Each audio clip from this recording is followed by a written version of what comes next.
بسم اللہ الرحمن الرحیم۔ السلام علیکم۔ قرآن پاک میں آپ کا ذکر بار بار آیا ہے۔ سورہ انعام، سورہ یونس، سورہ صفات اور سورہ انبیاء میں آپ کا ذکر ملتا ہے۔ ملک عراق کے شہر نینوا میں پیدا ہوئے تھے، جس شہر کی طرف آپ کو نبی بنا کر بھیجا گیا تھا۔ اس کی آبادی 1 لاکھ یا اس سے کچھ زیادہ تھی۔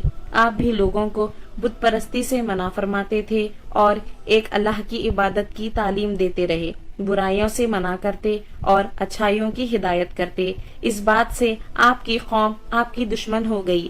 آخر قوم کی بار بار مخالفت سے تنگ آ کر آپ نے فرمایا کہ اب اللہ کا عذاب تم پر آ کر رہے گا، اور یہ کہہ کر دریا کی طرف چلے گئے۔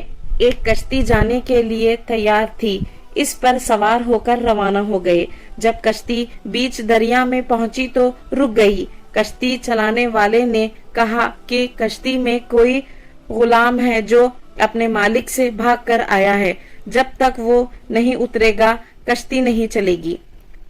خورا ڈالا گیا تو آپ کا نام نکلا، لوگوں نے زبردستی آپ کو دریا میں پھینک دیا۔ اللہ کا کرنا ایسا ہوا کہ ایک مچھلی دیر سے منہ کھولے کھڑی تھی، اس نے آپ کو نگل لیا۔ لیکن حضرت یونس علیہ السلام بار بار اللہ کی پاکی اور بزرگی بیان کرتے رہے۔ اگر آپ اللہ کی پاکی اور بزرگی بیان کرنے والے نہ ہوتے تو قیامت تک مچھلی کے پیٹ میں رہتے، مگر اللہ تعالیٰ بے حد مہربان اور رحمت کرنے والا ہے۔ وہ ہر توبہ کرنے والے کی توبہ قبول کرتا ہے اور ہر پناہ چاہنے والے کو پناہ بخشتا ہے۔ حضرت یونس علیہ السلام بغیر اللہ کی مرضی کے بھاگ آنے پر شرمندہ تھے۔ اللہ نے ان کو معاف کر دیا۔ عاجز آ کر اندھیرے میں پکار اٹھے، اے اللہ، تیرے سوا کوئی عبادت کے قابل نہیں، تو پاک ہے، میں نے اپنے اوپر ظلم کیا۔ اللہ تعالیٰ نے ان کی دعا قبول کی اور غم سے نجات دی۔ مچھلی کے پیٹ سے نکل کر میدان میں ڈال دیا اور اس پر ایک بیلدار درخت اگا دیا۔ حضرت یونس علیہ السلام کے اپنی قوم سے روانہ ہونے کے بعد اللہ تعالیٰ نے ان پر ایک بڑا سخت عذاب بھیجا، لیکن جب قوم نے دیکھا کہ عذاب آ رہا ہے تو وہ سب جنگلوں میں آ کر اللہ سے استغفار کرنے اور توبہ کرنے لگے۔ اللہ تعالیٰ نے عذاب دور کر دیا۔